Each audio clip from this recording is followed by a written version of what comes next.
Okay guys, we're gonna give this I'm over here after work, do a little parking lot bash here just to test out the shims. This is my first time gonna run this thing. Hopefully it's not gonna click. You can see in my video here after I run this car here what I do for the shims to make these cars not click. The force will let you guys know. Build in the front end. Oh wow, all right, it's not no clicks from the shimming. Let's blow the load slow and easy. That's what I like to say. Of course, we don't want to have any this battery here has a bad cell in it, so oh wow.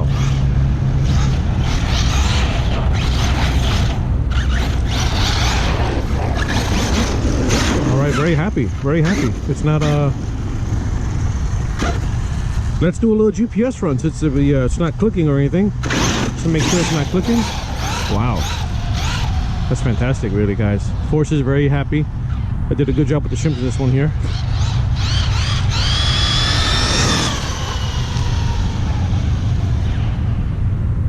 The rocks over there, my guy, gotta be careful. Rocks or whatever's over there. All right, let's put GPS in this thing and see what it does. First time I'm gonna attempt that one. All right, she sounds good. Yeah, okay guys, so it does have a little more it does have a bit more, it has a little bit of clicking, but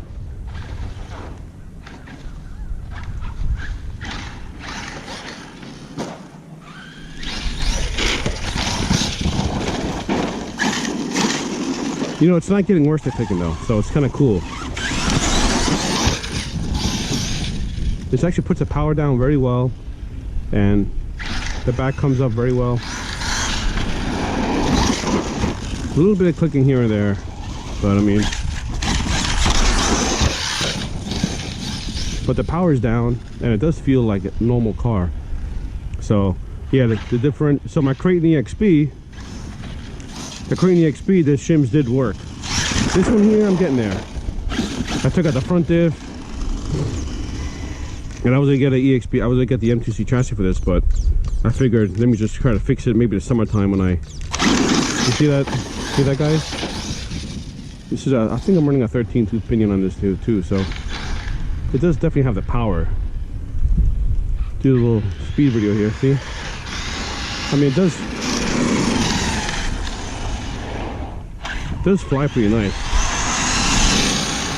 It's got power for sure. Stays straight like an arrow.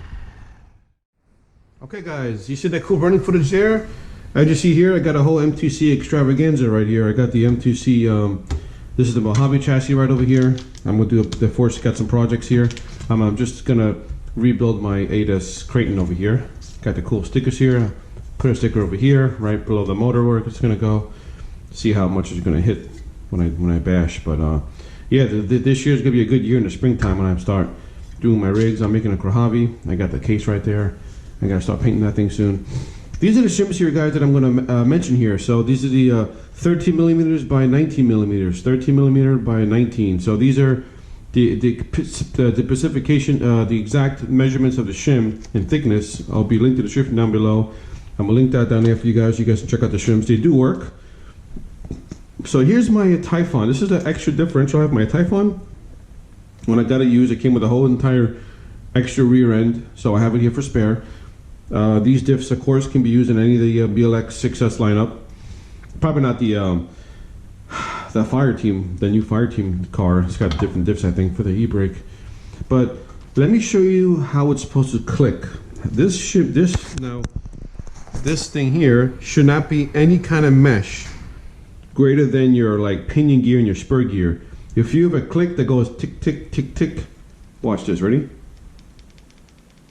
You hear that, guys? I'm holding the diff cup in the back here. This here is a nice tight mesh. Even if there's no clicking noise and no resistance, this will still be perfect.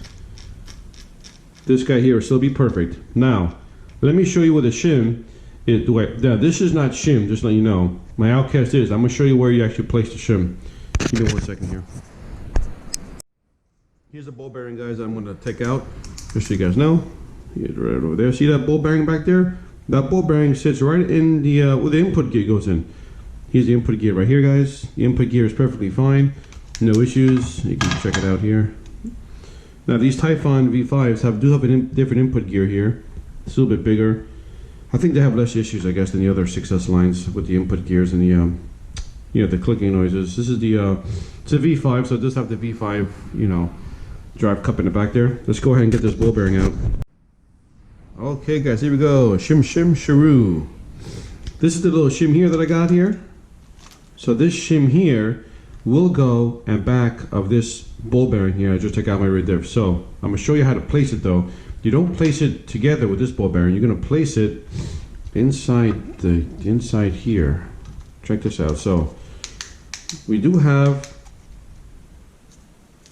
here's the rear end here. We do have the whole ball bearing assembly out. As you can see there, everything's pretty much out. We're gonna put the that washer right around the silver. Like when you get the differential from the factory, you want to build it. Well, you put this washer right here in first. So it's gonna go behind the main ball bearing in your differential. Bournemouth RC over there in England. This video is pretty much off of what he does. The force. This ain't the force's idea, guys. Just let you know, I'm just spreading the word, I guess. Very, very good tactic. I think East Tactics will definitely agree with me on that one too. Maybe he'll watch this video. A shout out to East Tactics over there, Mr. Randy. How's it going, buddy? So he does. So East Tactics also does talk about input gear and clicking noises too in one of his videos. But I don't think he does mention the shim, shimming the actual ball bearing, pushing the input gear into your ring gear. So this is the whole point of this, guys, is to just make the mesh here from the input gear touching this differential right over here like that, like just so tighter so that you don't have the clicking noise. A lot of you guys have clicking noises with their perfectly fine input gear. Now, unfortunately, the V4 bulkheads here have an issue with that. The measurements aren't precise enough. So when you're running the car, I don't know, you're running it, you're bashing it, you could probably, I don't know, alter the measurements here, or maybe the plastic does expand. I don't know how but eventually you're gonna have that clicking noise, and it's not necessarily mean that your ring gear is messed up. Most likely these here, the tooths here, are very, very hard to chip. So these, you're gonna notice, you'd be like, what the hell? Why is it clicking noise? And your input gear is perfectly fine, and your ring gear is perfectly fine. Well, it's your bulkhead. That's why these washers here will come in handy. So check this out. You take the washer here, place it right back in here. Just gonna put it in there. Now watch this. See how it is here? Let me get the light in here, because I know I have fantastic lighting in my garage here. So I just put the washer right back there. So you put it in there with your hand, just pop it right back in there. See that, guys? That's one washer here for this one here. And then you take your ball bearing here. You take your ball bearing now. You had to force how to clean the ball bearing a little bit. It was a little bit dirty. So put your ball bearing right back in there. I know some of you guys probably gonna hammer this thing down, but nope, not me. Me, you kind of wiggle it in. Boom, boom. It's in there. Boom. See that? You hear that noise, right? So now the ball bearing is over there. You can see the ball bearing is so ever slightly pushed out a little bit, allowing the input gear to have the better mesh with the ring gear. So there you have it, guys. Super easy to do. And hey, if you guys want these shims, I only use 2 out of these shims here. My Outcast and my EXP. My Outcast is a lost cause. So these shims are a little bit thicker than what the other guy recommends there, Bournemouth RC. I'm gonna have his video linked down also in the link down description below. Maybe give him some more hits and subscribe to his channel as well. That guy's like a mechanical genius, that dude, man, for shimming. I mean, that guy is helping a lot of folks over there with these clicking noises. And when you get the clicking noises, I know it's annoying, but also you get a reduction in power. You're not getting the full power of your vehicle. That's right, man. I couldn't do a backflip with my Outcast when I shimmed it. Although it is clicking a lot less than before. I just seen the video. The Creighton EXP was beautiful. It ran so smooth, butter smooth with that one shim I put, and it ran great. Until, of course, I broke it. You can see a video of me breaking this thing too. It's gonna be, well, obviously you saw everything before this. So yeah, so it's super easy to do and cheap, guys. You guys want these shims? My email is in my my channel. I will be happy to mail you guys 2 shims for your input gear to try it out. You know, try it out, make a video, and you know, mention Force Hobbies helped you out with that, and I sent you guys over some shims. And try it out, man. I have 2 packs of these shims. I have another box here. So instead of waiting 2 weeks from England, you know, let me know, and I'll be happy to send you guys over a couple shims for your rigs. You guys got 3 rigs, so I'll give you 3 shims. You know, but you don't need more than really 1 shim for the rear input gear. I did 2 shims for the Outcast, and it was just too much. So this one here still clicks. It's just two wasn't enough. I should have got a thinner one here. I think they make them 0 by 1 millimeter thin. These is 2.5 thin, I think. So I should have got a little bit thinner, and I would have had my Outcast working. But the Force is just going to get a Power Hobby bulkhead for that thing for 60 bucks and try it, the Power Hobby bulkhead. See how they go for the aluminum bulkhead back there for that guy. Since I do bash it. So yeah, man, these shims do help out though. And then when you put the shim in, you can just put your input gear right back, put it back in here. And the ball bearing for the back of the shim. I like this is where I hold the input gear in place, and then I like putting this ball bearing in right on that shaft and putting it right in there. Yep, see that? Now it's nice and tight there. So again, oh my goodness, I have the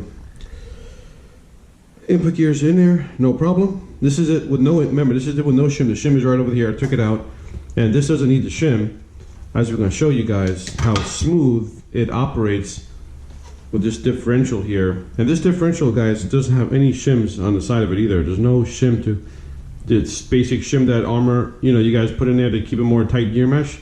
Well, the V5, I don't know, the Typhons, you don't need that shim. I mean, if you're clicking noise, yeah, of course, you want to have it a little tighter. If you're bashing it, go ahead and put that shim in there too, but 1 shim for the Typhon. You don't even need more than 1 shim for this guy here. It's a perfect example of really what a diff case should be like in the factory, you know?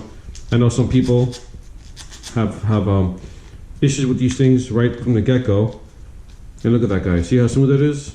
Before it was a little bit clunky because the input gear was pushing it, the shim was pushing the input gear out, but about 0.2 millimeters out. So we don't need that in there. And now you have nice play, nice smooth play in there. And look, I'm holding the back. You hear that noise right there? That's what you want to hear. That's a perfect mesh right there, guys. Even if you have no mesh in here, even if there's no mesh in your thing and it's not clicking or anything, it's not grinding down the gears, it's perfect. This the rear differential does not have to have a mesh like your pinion gear and your spur gear on your car. If it sounds like your ring gear and your spur, if it sounds like your pinion gear mesh on your spur gear, then your differential is definitely clicking. It's not, see that? It's beautiful right there. Just an ever so slight tick. That's it, that's what you need. Even if you have no tick, but anything bigger than this kind of ticking noise, your input, that's what you're making your clicking noises. And these shims here will help. Again, you know, the Force will send you guys here, send you guys out the shims. You guys need them? Just let me know in my email, guys. I'll be happy to send you a couple shims for your cars. And yeah, you saw those footage there, running footage of the Creighton before it destroyed it. It was running perfectly fine. This has 1 shim in it bulkhead. The bulkhead is now destroyed. I destroyed my bulkhead here in my Creighton for that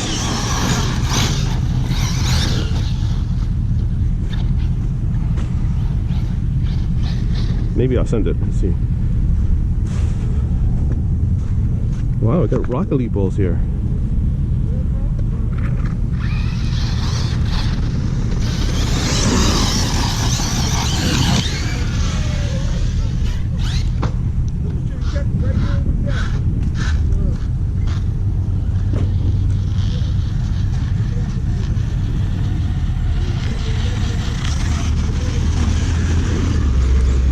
Uh-oh.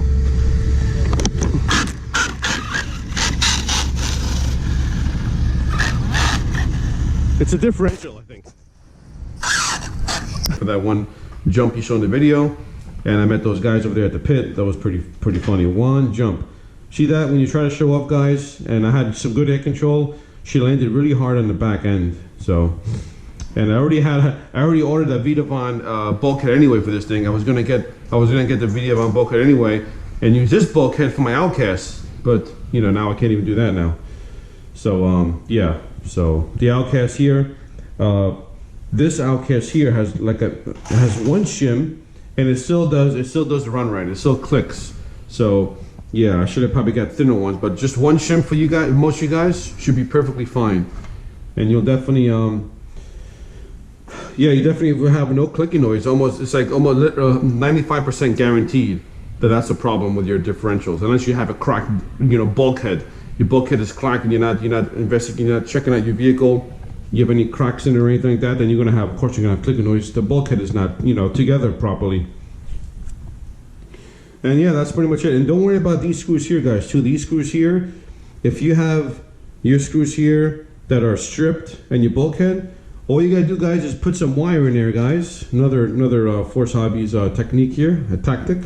So my boy Chris there, he watched my video here. He probably watched the whole video. This wire here, you can strip the wires out and put these wires inside your screw holes here. And while you're putting the screw in there, you can it'll help you out with your screw. It's gonna re-thread everything here with this nice wire here. Any kind of wire will do, not too thick though. This is like a fan mount wire here that the fan broke. I'm just using wire from it. And you can put your screws. You can redo your screws in there so your cover can stay on nice and tight.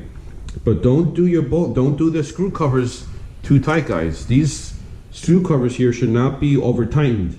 Just nice and snug. If you over tighten them, they're gonna strip out. So there you have it, guys. That's not very important to make those extra tight. It's more importantly having your mesh set. That stupid case ain't gonna help your differential from not clicking by over tightening it. It's just gonna keep it in place better, but you know, you just gotta put them nice and snug. But these shims here are the most important thing that can help you out from not clicking. All right, guys, hope you guys enjoyed this cool video here from the Force.